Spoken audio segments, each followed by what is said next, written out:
Hello बच्चों, नमस्कार। मैं हूं नारायण पटेल, आपके अपने चैनल पर। आज हम बात करेंगे विद्या ज्ञान स्कूल मुख्य परीक्षा 2023-24 सेक्शन ए, जो अभिरुचि परीक्षण होता है, जिसमें से 30 से 35 प्रश्न आपके मुख्य परीक्षा में पूछे जाएंगे। उन्हीं का प्रैक्टिस सेट है, तो आइए फटाफट शुरू कर लेते हैं। पहला प्रश्न है, दिए गए क्रम में कितनी बार लगातार 2 आर एक साथ आया है? तो इसको आप देख रहे हो, देखिए पहली बार में ये 2 आर आ गया, और आगे देखिए बढ़ते हैं, फिर ये देखिए 2 आर आ गया, और अगले में ये 2 आर। कुल मिला के इन अक्षरों समूहों में 3 बार आया, तो यहाँ से ऑप्शन ए हो जाएगा। प्रश्न को बहुत सावधानी पूर्वक पढ़ना है, उसके बाद ही आंसर देना है। अगला है, यदि संख्या 34, तो आपकी संख्या ये 34 है, के अंकों के क्रम आपस में बदल दिए जाए, मतलब 34 था 43, इकाई का दहाई, दहाई का इकाई, तो संख्या में इकाई का अंक कौन सा होगा? तो इकाई का अंक देखिए यहाँ पर 3 हो जाएगा, जबकि पहले आपका 4 था। चलिए बढ़ते हैं अगले प्रश्न पर। अगले है प्रश्न में, नीचे दी गई आकृति में कुल कितने त्रिभुज हैं? तो त्रिभुज आप देख लीजिए, पहला नंबर पे एक ये त्रिभुज है, एक दूसरा ये है, और तीसरा बच्चों ये है। तो कुल मिला के ये देखिए यहाँ पर 3 त्रिभुज बने हुए हैं। चाहे आप ऐसे देख लीजिए, 1, 2 और 1 ये, कुल मिला के ये हो गए 3। तो यहाँ से ऑप्शन सी वाला सही होगा। अगला है, 3 अंकों की सबसे बड़ी संख्या क्या है? 999। ये तो सभी को मालूम है, इसलिए बताने की जरूरत है ही नहीं। आगे, नीचे दी गई आकृति में प्रश्नवाचक के स्थान पर सही आकृति छांटिए। अब देखिए, छांटने के लिए मैं आपको पहले ही बता दिया हूँ, ये ऐसे आएगी, यानी कोई जो भी आंसर आएगा वो ये आएगा। चलिए बढ़ते हैं अगले पेज पर। जैसा कि मैंने बताया था कि देखिए ए ये वाला सही होगा, तो यहाँ से उसको हमने मिला लिया। पीछे का चित्र आपको थोड़ा सा याद रखना है। अगला, नीचे दी गई श्रृंखला में प्रश्नवाचक चिन्ह के स्थान पर क्या आएगा? अब आप देखिए, आपके पास श्रृंखला है, 1 है, 3 है, 5 है, 7 है।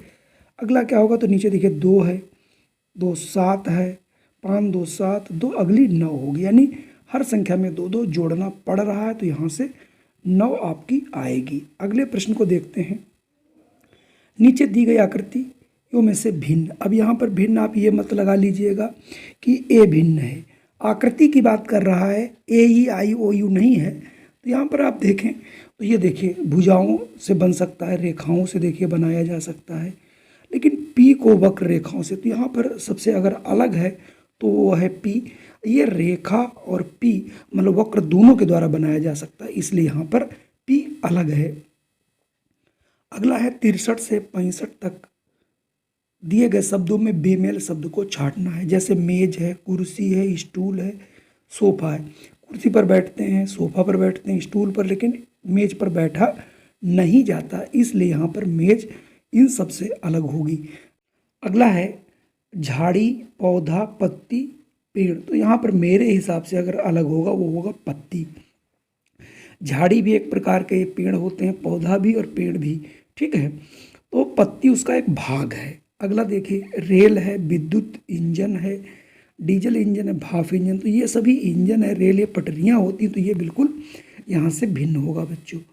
निम्नलिखित में से कौन सा पदार्थ जीवित है? मोटर जीवित नहीं है, रेडियो जीवित नहीं है, पंखा जीवित नहीं, जबकि घोंघा जो होता है वो जीवित होता है और यह जल में पाया जाता है। सदाबहार वृक्ष कहाँ पाए जाते हैं? समुद्र के किनारे, रेगिस्तान नहीं, ये पाए जाते हैं बच्चों पहाड़ों पर। सभी को इसका जरूर मालूम होगा, और आपने जरूर देखा होगा, अगर जो लोग पहाड़ों पर गए उन्होंने देखा होगा, ये कभी इनके जो पत्ते हैं हर वक्त हरे भरे बने रहते हैं। भिन्न आकृति को यहाँ पर भी आपको ज्ञात करना है 68 में। तो 68 में अगर आप देखें तो एक कटर, ये हमें लगता है आपका कटर है जिससे आप छीलते हैं, ये पेंसिल है, ये आपकी स्लेट है, ये मटकी है जो कि बिल्कुल अलग है, ये पढ़ने से संबंधित नहीं है। अगला प्रश्न देखते हैं, उस आकृति को चुनिए जो प्रश्नवाचक वाले स्थान पर ठीक बैठ सके, उस आकृति का अक्षरांक ही उसका उत्तर होगा। चलिए देखते हैं आगे कि कौन से प्रश्न है। अब आप यहाँ पर देखिए, इसका संबंध इस चित्र से है, मतलब ये कहीं पर एक गोल बाहर लगा, फिर ये तीनों शीर्षों पे लग जाता, तो इसमें ये लगा, तो इसका मतलब इनके चारों शीर्षों पर एक ये वृत्त लग जाएगा, जो कि ऑप्शन डी में ही बनेगा। यहाँ पर देखिए घूमे हुए हैं, इसलिए ए यहाँ पे नहीं हो सकता। बी ये 70 एवं 71 समान आकृति चुननी सबसे सरल होता है यही पर। अब देखिए ये वाला चित्र कहाँ पर, इसमें देखिए मुँह इसका नहीं मिल रहा है, देखिए बी बिल्कुल हूबहू मिल रहा है। सी वाले में भी देखिए मुंह इसका गोल कर दिया गया, यहाँ पर देखिए चोटी छोड़ दिया गया।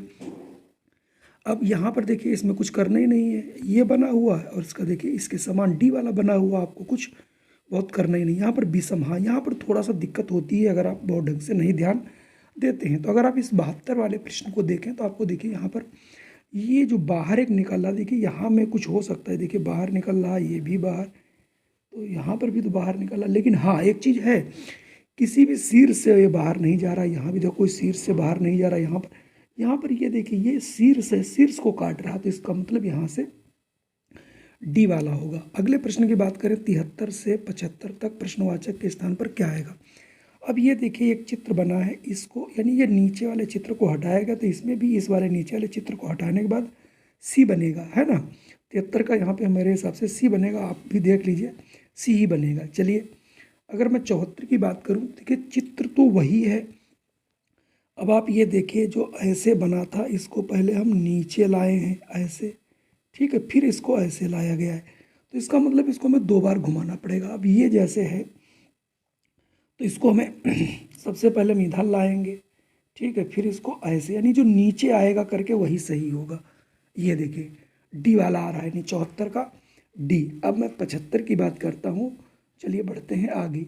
अब देखिए चूहे को तो बिल्ली खाती है, तो सांप को भाई कौन खाता है, सांप को सदैव बाज खाता है, ठीक है, तो यहाँ से बाज नहीं मोर खाता है, सांप को मोर खाता है, बाज नहीं खाता है।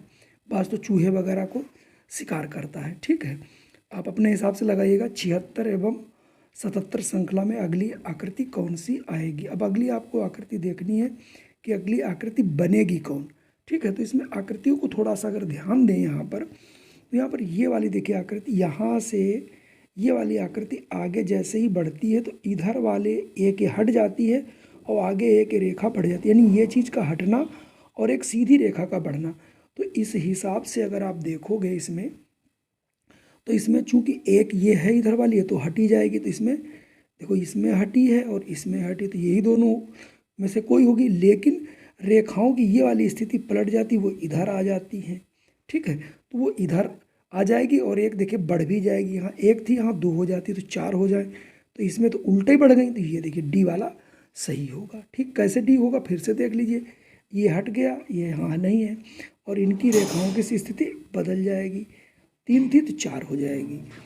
अगला है समस्या आकृति। अब आप यहाँ पर 77 को देखेंगे तो 77 में इसकी नकल ये कीजिए, तो इसकी अगर आप नकल करेंगे तो कहाँ पर पहुँचेंगे। अब देखिए ये वाला जो है, ये वाला इधर से उधर पहुँच जा रहा, तो ठीक इसी प्रकार से ये वाला इसमें अब आप देखिए कहाँ जाएगा, ये इधर आ जाएगा और ये इधर चला जाएगा, है ना, और उसकी स्थिति भी ऊपर से देखिए नीचे हो जा रही है ना। तो ये देखिए बी वाला यहाँ पर बनेगा। इसके आगे अगर आप देखें तो 78 से 79 समस्या आकृति को वर्ग के रूप में देखिए। अब देखिए ये कोई चीज़ कटी हुई है, अब इसको भरने के लिए आपको, अब जैसे ये आकृति है, देखिए यहाँ पर पूरा सीधा रहना, नीचे कट के आना, तो मुझे लगता है ये ए ही इसमें पूरा बैठ पाएगा। 79 में अगर आप देखें 79 को, अब देखिए इसको नीचे से यानी ऊपर तो पूरा आ जाएगा, लेकिन ये थोड़ा सा ये ऊपर कट करके ये नीचे ऐसे, और ये देखिए बी वाला है, इसके अलावा और कोई मुझे यहाँ पे नज़र नहीं आ रहा है। तो थोड़ी सी अगर आप प्रैक्टिस करेंगे तो ऐसे प्रश्न आप जरूर करें। अगला प्रश्न है समस्या आकृति को खोलने पर कौन सी आकृति बनेगी। ये देखिए कोई कागज़ है, कागज़ को पहले 2 बार मोड़ा गया, उसके बाद फिर मोड़ा गया, उसके बाद ये आकृति काटेगी। अब आप देखिए यहाँ पर कितनी, 1 2 3 और ये बीच में खाली जाएगा 4 5 6 7 जगह से कटी होगी आकृति। देखिए ये तो कटी नहीं, ये भी 6 7 जगह से नहीं कटी, ये भी नहीं कटी, तो केवल सी वाली है। देखिए बीच में 4 कटे हुए हैं, ये बाकी जो कटी हुई आकृति वो आपको खुद समझ में आएगी, जब आप उसको देखोगे तो वहाँ से ज़रूर आपके समझ में आएगी। चलिए 81 में 81 से 83 तक जल प्रतिबिंब, ये मैं आपको ज़रूर एक बार बता देता हूँ। अभी तक दर्पण के लिए आपके पूछा जाता है, जल प्रतिबिंब अगर पूछ लेता है तो याद रखना जो भी चीज़ ऊपर होगी वो नीचे दिखेगी, बस ये याद रखना। अगर ऐसे तो ये ऐसे दिखेगा, ऊपर ऐसे है तो ये ऐसे दिखेगा। बस जल प्रतिबिंब में ऊपर से नीचे होता है, और जब प्रतिबिंब होता है तो दाएं का बाएं और बाएं का दाएं आता है। तो आइए इस पर मैं देखता हूँ और आपको बताता हूँ। अब ये देखिए, ये वाली चीज़ नीचे आ जाएगी और ये चीज़ ऊपर चली जाएगी। तो 81 में देखिए डी वाला, ये ऊपर से ये ऊपर से ये नीचे उधर चली जाएगी। ठीक है, ठीक इसी प्रकार से अगर हम इसकी बात करें तो ये वाला पोर्शन नीचे चला आएगा और ये घूम के ऊपर चला जाएगा। तो अगर 82 में देखिए तो सी वाला आकृति है, इससे अलग कोई आकृति नहीं बन सकती। ठीक इसी प्रकार से 82 में अब ये देखिए, ये नीचे आ जाएगा, ये अपनी जगह पर ही रहेगा। तो ये 83 में देखिए ऑप्शन ए के अलावा कोई नहीं बन सकता। अब देखिए 84 एवं 85 में समान आकृति, इस आकृति को देखना, कौन इसके जैसी आकृति बिल्कुल उसी जैसी बन रही, उसी को आपको बताना। अब देखिए ए वाले में तो है नहीं, यही नहीं लगे हैं, तो ए वाला तो हो ही नहीं सकता आपका, है ना। और 84 में अगर अगला देखेंगे तो इसमें ये देखिए एक इधर लगा, एक इधर लगा, तो नीचे वाला इन्होंने छोड़ दिया है। देखिए सी वाला मिल रहा है पूरा पूरा। ऐसे ही 85 को अगर आप देखें तो 85 में कोई नहीं मिल रहा है। अब आप यहाँ पर इसको बहुत गौर से आपको देखना है। ये देखिए दोनों बाहर निकले, यहाँ अंदर कर दिए हैं। इसमें देखिए बाहर निकले हैं, ये देखो बाहर निकला, ये बाहर निकला।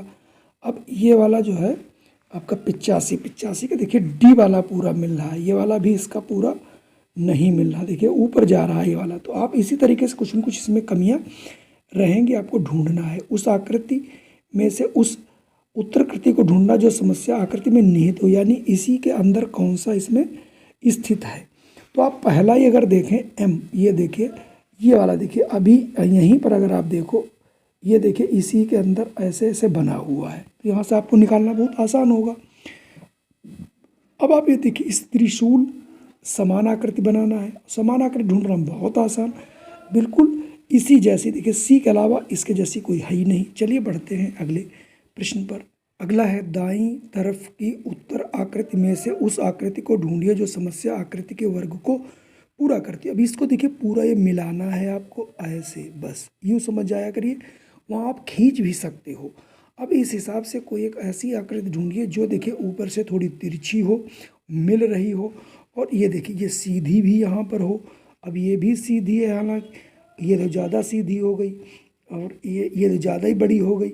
अब या तो ए होगा या डी होगा। अब इसके नीचे की तरफ स्लोप हो, है खैर स्लोप, लेकिन थोड़ा ज़्यादा होने चाहिए, इसमें कम लग रहा है। ये जो नोक है थोड़ी ज़्यादा बनेगी, उसका नीचे की तरफ आएगा। तो इसमें डी देखिए पूरी पूरी बैठ रही, ये वाला बहुत अच्छा बैठ नहीं रहा, या फिर आप अपने हिसाब से इसको लगा लीजिएगा।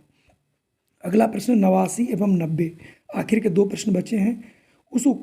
उस आकृतियों में आपको ये ज्ञात करना है कि समस्या आकृति में सारे अवयव से मिलकर कौन सी आकृति बन सकती है। इसको 89 में इसको देखा जाए तो कौन सी बनेगी, तो इसको देखिए सी वाली आकृति बना सकते हो, और 90 वाले में देखिए मिला करके कौन सी आकृति बन सकती है, तो इसमें आपको बी वाली बन जाएगी अगर इन सबको मिला जाए। तो कुल मिला के आज के ये हमारे थे 35 प्रश्न। अगर ये पसंद आया तो कृपया वीडियो को लाइक कर दीजिए, और चैनल पे पहली बार आए हो तो इसे सब्सक्राइब कर लीजिए, बेल आइकन भी दबा दीजिएगा, जिससे आपको हमारी वीडियो सबसे पहले मिल सके। जय हिंद, वंदे मातरम।